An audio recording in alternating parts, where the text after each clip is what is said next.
Ladies and gentlemen, please welcome Shane Meadows and Mark Herbert. Infomercial, Mike. So let's start from the beginning, you two. I'd like you to describe what you were like as Stone Roses fans when you were young. Shane, what did you look like? I had, I'd started receding when I was about sort of 16. I'd got this kind of Greek gene pool that I've not got any Greek in me, but I was starting to get very hairy and receded very young, and I was desperately trying to grow one of these Stone Roses kind of haircuts, but it was failing miserably. So I thought, if I dye my hair blonde, they won't see these kind of missing pieces here. And then I grew a moustache to accompany that. So I looked more like a kind of small-time tracksuit crook than a Stone Roses fan. But I tried. I made the effort, and it didn't really work. What about you? I was actually, I was 18 and I didn't know what I wanted to do after A-levels, so I went on a kibbutz with who's now my wife, Anita, and we went on this kibbutz, and so I became a hippie. I had dreadlocks. But I had the tape in my backpack. That was like one of the four, so I've always said to be sat here sort of like 20 odd years later, if you'd have said, as we were sat on a beach in Egypt or travelling around Greece, you know, so I had dreadlocks, which is hard to believe. Now, yeah.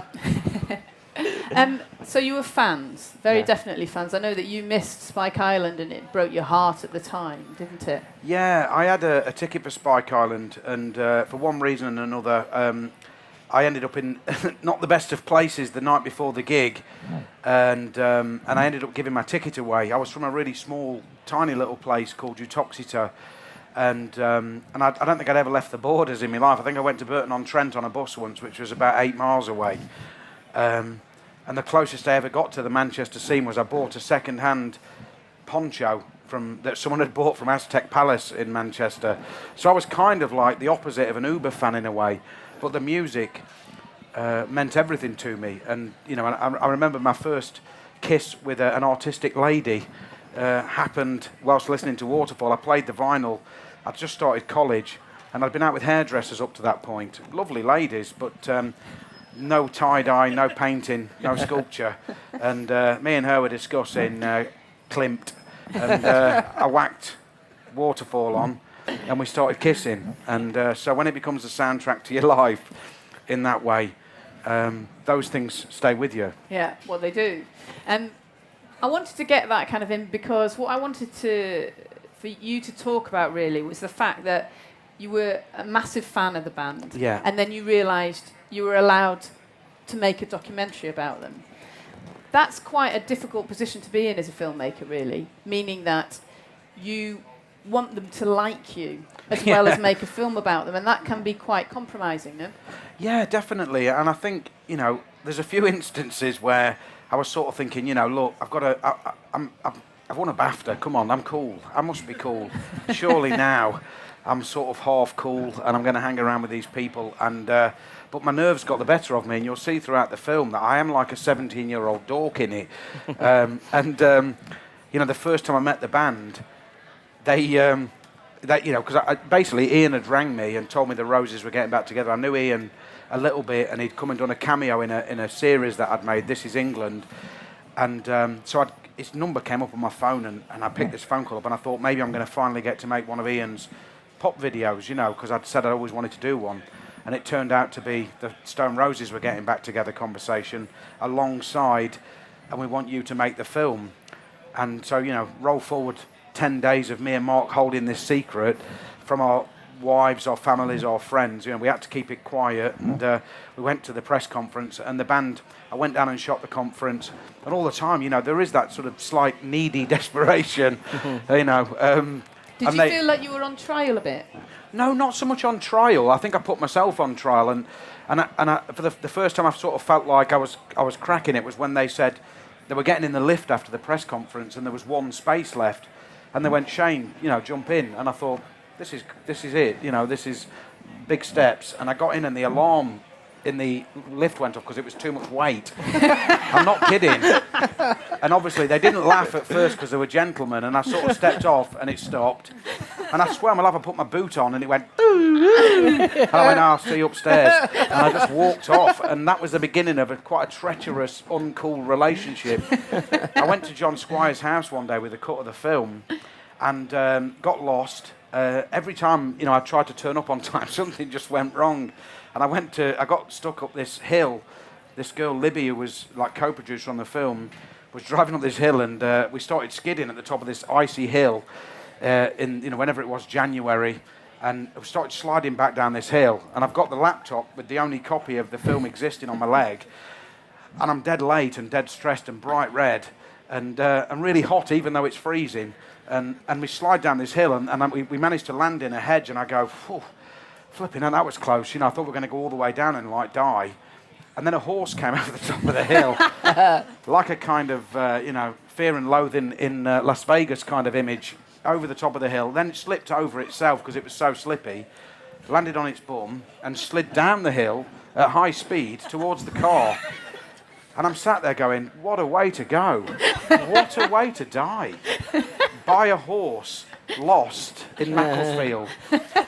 The horse managed to sort of, I don't know what it did, it sort of dug in and went right, and then I was so red hot, I thought, that is just like, I'm going to get out and walk. I said, Libby, I'm going to get out and walk.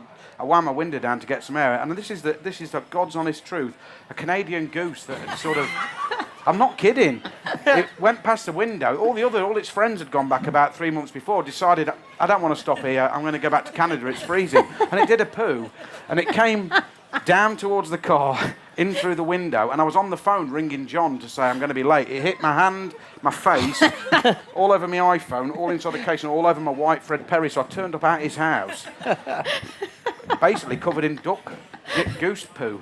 And I went, hello, I'm Shane, I'm disgusting, Joey Tribbiani. It was like, and I sort of realised then it was never going to work. That's why I could never be in a band. That's why it didn't happen. If you think about the difference between, obviously you're known for drama, and this is a different project, isn't it? It's like whether or not they're your favourite band, you're still making a documentary about a group of quite disparate, difficult characters that have got a bit of a kind of volatile relationship within themselves anyway. Did you have a great plan? Did you tell him to... It was... do it this way? It was really quite nerve-wracking as a producer. You're always there with, like, basically when we've raised the money and we hit prep and then we hit the first day of photography, I know exactly where everyone is. I know what hotel they're in. I know what time they're getting picked up to the minute, where they are in makeup, what scene we're doing, what time we should be off that scene. It's kind of all mapped out.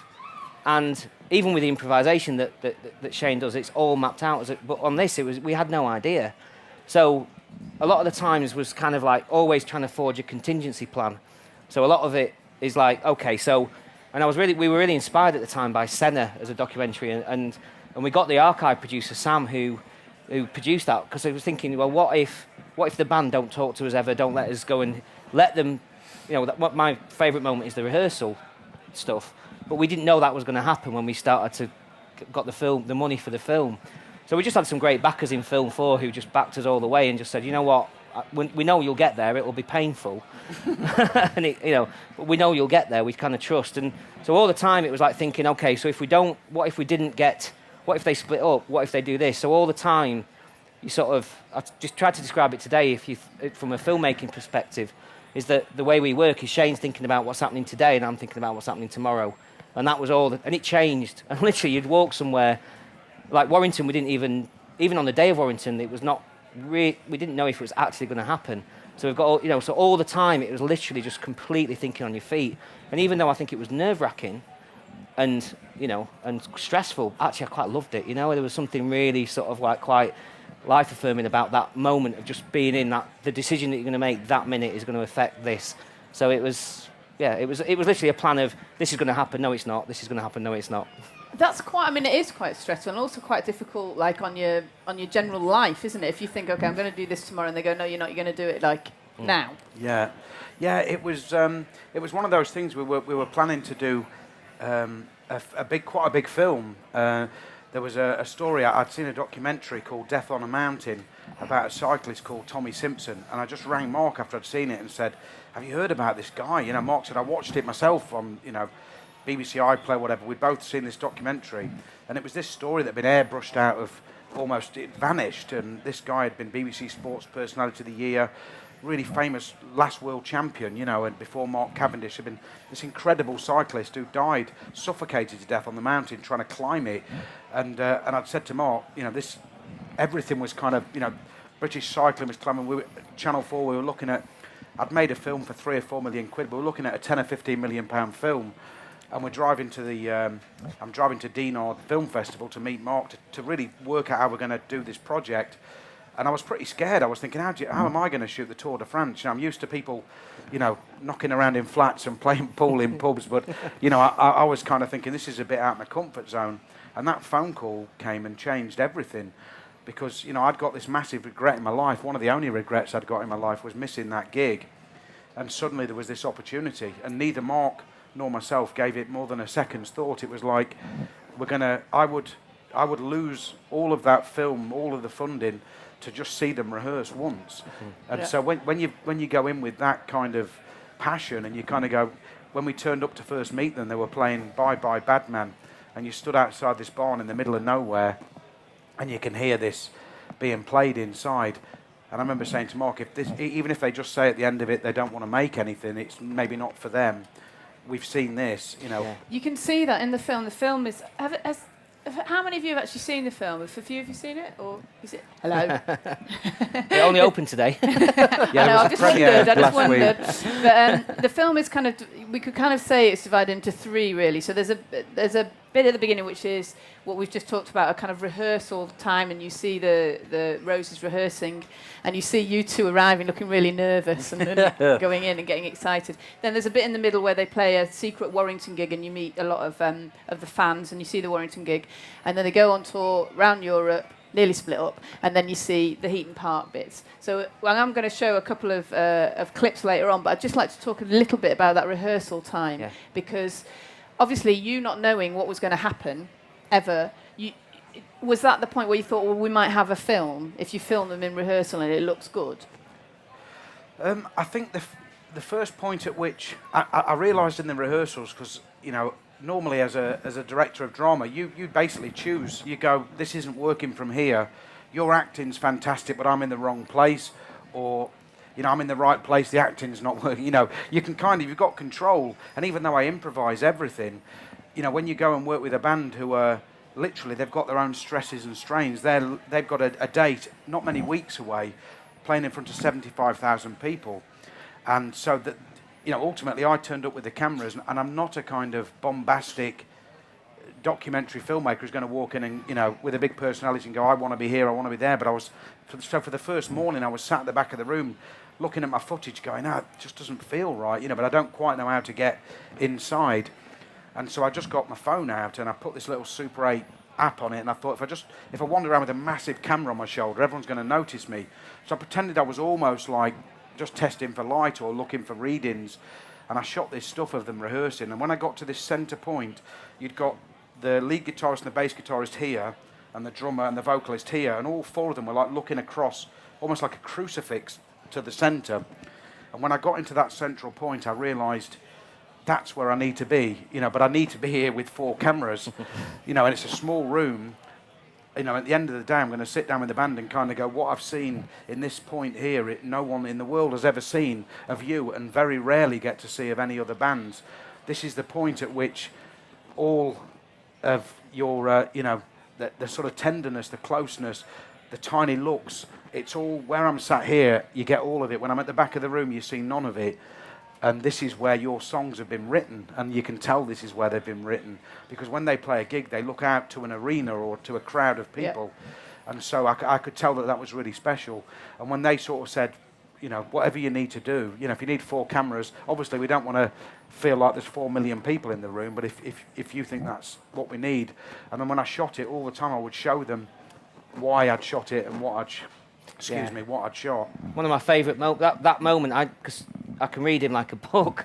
You know, as a producer, you're kind of trying to, like I say, he's just thinking, and he went in with his iPhone, and and then remember him sort of showing like Ian and John and everyone after, and everyone going, this little black and white app on his, and it was like, I could just tell that he'd seen where we needed to be, and that, I think that was the point where we thought, the worst thing happens, they split up tomorrow, we've got a film, that, and then obviously Warrington's a bonus, and then everything else, but that you just think, you know what, as a Roses fan, I would love to have seen that, and and I'd love to.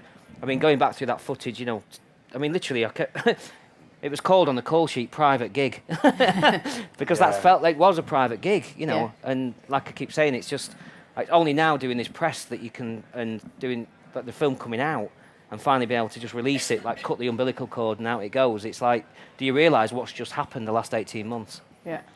The bit, obviously, part of the Stone Roses appeal, they're a great band, but a lot of it is the fans' reaction to the band, which is constantly kind of astonishing within the gigs, and I think. And the central section is a Warrington secret gig where a lot of fans turn up, and there's 1,000 tickets free, but they have to get in. And some people don't make it. There's a clip that we could show now, which will illustrate some of the passion. It makes me very sad. It's a very upsetting part, that part. But that part of Warrington, where you get people who are standing outside who miss out or who get in, that part actually reminded me quite a lot of some of your dramas, because you get quite a lot out of the people. They speak from the heart, don't they, at that point? Yeah, I think I realised that was when I got to Warrington, because I think, like Mark said, when we did the rehearsals, we realised we'd got a film of some kind. We'd got this. The band played. They announced their comeback in October, November 2011, and started rehearsing and letting us sort of go into rehearsals in March 2012. And they'd been working through the songs. They'd never played any two songs back to back. They'd never sort of like played one straight into another one. And I suggested, why don't you put a mini concert on for us? We'll film it with these 4 cameras from the middle. We'll all stand in the middle and look at each person, so we could get this multi-screen, so you could see everybody at the same time. That was the first point at which we'd got a film of some description. But when we got to Warrington, that was the first time I sort of went, this is mine. These people, I went there thinking I was like the number one fan. I was the only person that really got it. I'd got this special rapport and relationship with him. And then I met a million other people like me on that day who were far more passionate, these. So when I got there, I kind of realised some of the things I was filming. There's a guy that makes a speech within that section that I couldn't have written any better if I'd sat for 6 weeks trying to write this speech. He says, there's a reason why I've still got my hair like this. There's a reason why I've never worn a tie.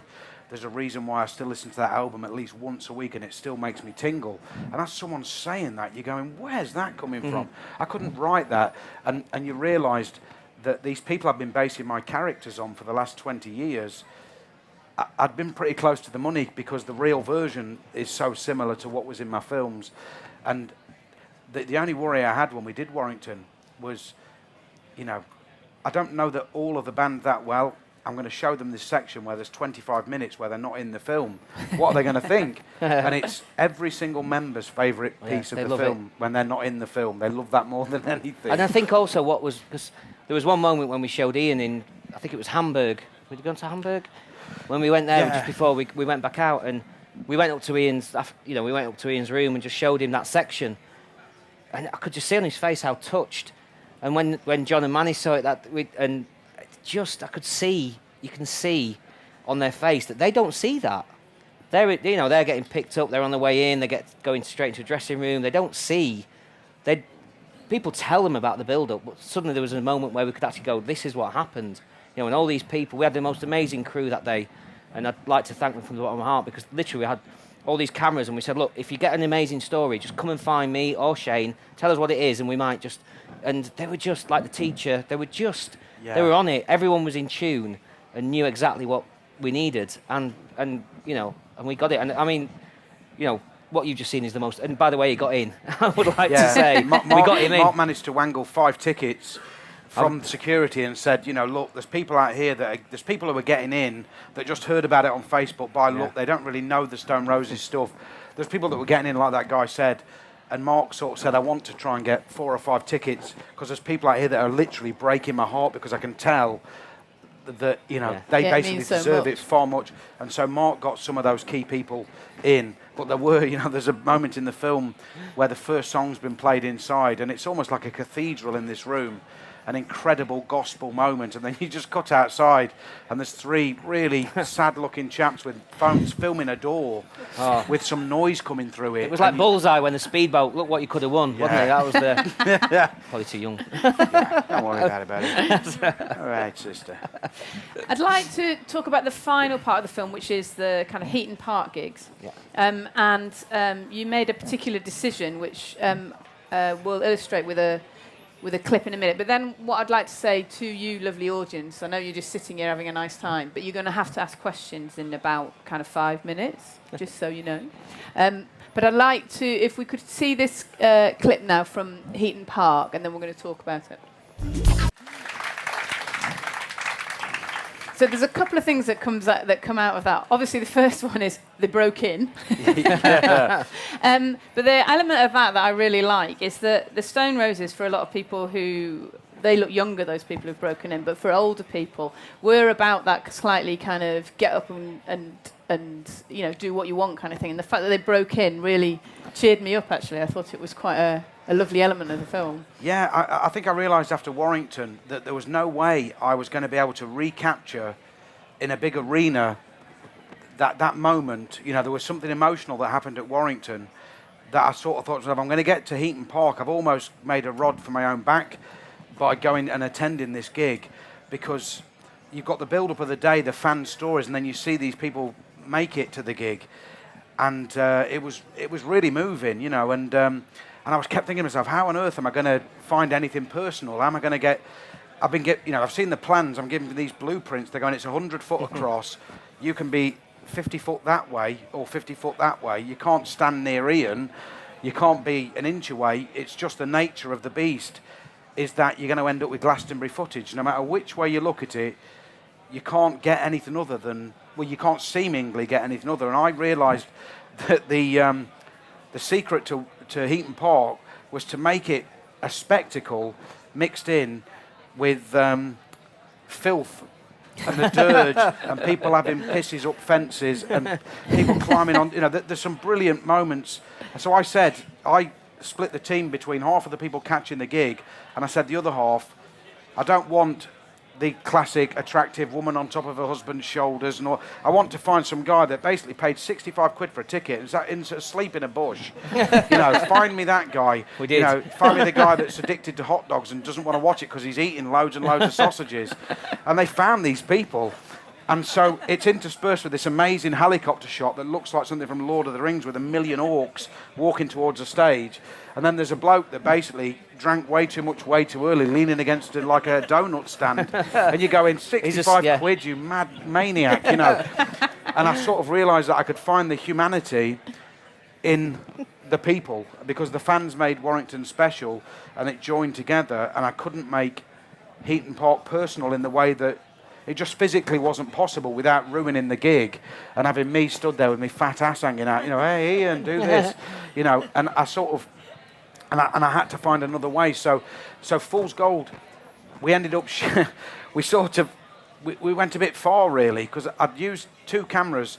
2 cameras was exotic on This Is England. It's like, whoa, 2 cameras. On Heaton Park there was 36 cameras, and but the mad thing did you suddenly feel like a massive ego? I'm in control. It wasn't 36 so much, cameras. What it did is it made me realise that, through obviously Mark, I didn't organise it. Mark organised it. I just came up with the numbers, and Mark made it happen. I was just wandering around in a beret, like floating around on a Turkish delight, eating exotic chocolates. But Mark made it happen, and to be fair, what it did is that film that I nearly was about to make, that I was probably quite worried about making. When I did Heaton Park, the cycling film, you mean? 75,000 people. You kind of go in, 200 people in the peloton climbing a mountain, easy peasy. I don't mean it is, but it made me realise that as a filmmaker, if you love, absolutely passionate about the story, and it can be microscopic or it can be universal and huge. The secret is your heart being in it. And because my heart was in it, I came up with the numbers and I said it has to be.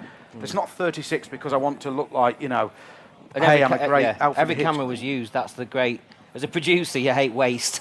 Yeah. And every single, every cameraman that went out there, it was just literally, we've got GoPros, we've got like slow-mo, we've got a helicopter, and every single one captured a moment. And made it into the film. Exactly. So there wasn't one person that was No, like not skiving. I had an amazing tweet today from one of the guys, Chris, who filmed a little bit of Warrington and a little bit of Heaton Park. And he went today to watch the film because he couldn't make the premiere because he was working. And I got a text from him, a message from him today, just saying he's just sat in a car crying. He literally was just loved the film, but also that these shots that he just thought were nothing. You don't know if this is going to make the film, but he had quite a lot in there. So that's when you think, oh yeah, okay, this is working now. This like a mad, this mad unit of people that And like I say, we had a very small team on this, like really and we made that because we didn't want the band to ever feel like we were turning up en masse. But when you got to Heaton Park, it was mass anyway, so we could grow. We had like 2 trailers and like the equipment, a helicopter, and all this kind of stuff was insane. But every single thing was used, and that's when you look back, and sometimes you make a film and you look back at something that you know how much. It's always the scenes that get cut, the ones that cost loads of money. But on this, it was really, really good to sort of go, that's in, yeah, okay, that was a tick. And did you go up in the helicopter yourself? I wanted to. I went up with the one in Dead Man's Shoes because I really have just. But on this one, no, we couldn't. I was on the radio to the guy, and it was the guy who shot. I think he shot a load of the Blue Planet, and he was amazing. But one of the most nerve-wracking moments. We'd spent all this money, and then the manager came out, and I've got a helicopter, and he went, "You've got to get it away. You've got to get it away. It's too noisy. The band can hear it. The band can hear it." And I'm like, "Oh no, we're going to waste all this money and all this thing." But it was a police helicopter that was low, like there was some joyrider going around. So luckily ours was a bit further away, so we got him in the end. Oh, you're all right. Okay, audience, how are you feeling about questions? Are you feeling scared? Do you reckon you can ask them? One of the scenes that had tears in my eyes was you're in the rehearsal space, this private rehearsal space that we'd all heard about, and we just wondered what was going on in there. And there's one point where I think John says, "Shall we do Waterfall?" Very casual, and they do it, and it's brilliant and beautiful. And you're in the middle of that. I just wonder what that was like for you. Yeah, there was a few. I think when you're on a job like that where you have to kind of try and have a reality check going on, and you kind of go and doing a film. I'm filming Rennie. My camera, because basically there was 4 cameramen, and because I'd started off filming it, to try and make everyone feel comfortable. It started with me and then slightly grew week by week. There was a moment where, you sort of think, what's that salty deposit rolling down my cheek? What are you doing? And there was a moment in Waterfall where it became a bit too much for me, and it's a really hard balance to draw, because normally making films is so stressful that you don't get chance to cry or feel emotional or to get a moment. There's the odd moment where an actor will just deliver something, and you just know it's going to be an amazing take. There's the odd time in your life where a plane's not coming, a window's not going to, a light's not going to go out, there isn't going to be a hair in the gate. You just know every now and again someone starts speaking at the beginning of a scene, and you go, this is going to be one of them great ones, and it's going to literally plop into the film. And when John said, "What are we going to do first?" Should we do Waterfall? You just kind of, I felt it, and it was. There was a number of occasions where I tried not to blub like a big wally, but that was one of those where I was holding this camera and. Your smile holding that camera, because it was just because everyone's like really, when you see somebody behind camera, they're like that, really concentrating on what they're trying to get. And I looked around, not just at Shane, but at Laurie, who was on Ian, and everyone was going. It was just everyone just was smiling. I've never seen that before. It was like, this is special. And it was incredible. Yeah, it was amazing. Has anyone else got any questions? Don't be shy. Obviously, you're used to working with actors. Did you find it harder or more difficult to work with musicians because they're a bit more anarchic or wild? I think This Is England's worse. Yeah. No, honestly, if you came on, you knew what I had to deal with on This Is England. I mean, literally. Just because we're shooting out of sequence and they go out and they are the gang. Mm-hmm. And a lot of times on This Is England, they go out and I've heard, because I've got mates in Sheffield where we shoot it, I know what they've been up to. I said, what did you do last night? I was in bed at 11 and my mate's home at 2 o'clock because there's a bouncer. And I was just thinking, they're going to get a black eye. Somebody's going to, it's going to be anarchic, and they are. So the weirdest thing, what was quite, like I said, there was the stresses on this of of working with not a script. But actually, what was great about this is that, you're working with guys that are sort of like, I don't want to do this, I don't want to do it, very clear in black and white, and very, so compared to I'm sure we have to do a costume drama with really, really relaxed old actors, because that'll be a dream. Maggie Moon. Is it Maggie Moon? Yeah. But honestly, no, I mean, I think that whatever job you do, whether it's with musician, whether it's with, they've all got the stresses and things to manage, and on, like I say, on this, what was great is that we didn't have to worry about what they were doing. We never had to worry about what the Roses were doing when we weren't filming. Whereas on a lot of films, you're worrying about them, like you become their surrogate dad. But there was also, though, you did have some rules, though, didn't you? They said that they didn't want you to interview them and stuff. So there were some kind of rules I from got the Roses. that. Yeah, when we first met, they were kind of like, look, we've just done a press conference. We've just all very recently got back together after a long time apart. What's your aim? Do you want us to all sit for 2 hours each and chew the fat about the pain of the past? Because we're just about to go and play this gig, and we all feel happy. And I was like, look, the bottom line is I'm not trying to make the Jeremy Kyle show. It's a love letter from my end. So, let me come and I'll film it, and we'll make a film. And if people want to sit down and tell me their ailments, I'll film it. But if you don't, then that's probably more beautiful, really. We have got a chance for one more question. If anyone wants, that gentleman there wants to ask it. I can tell. Wait till you get the mic, though. Can you see you working with other bands that are split up, such as Oasis? If they get back together, can you see yourself working with them?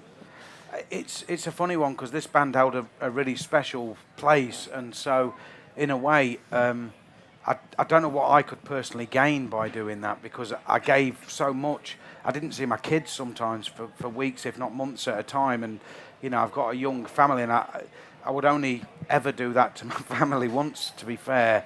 It's not, the nature of going on tour and doing those kind of things and trying to be a dad just don't combine. So maybe, I don't think I would do something that mirrored what I've done now, but whereas it's always about the story and something, capturing your heart. The Stone Roses were a massive part of my youth. And so that became something very special.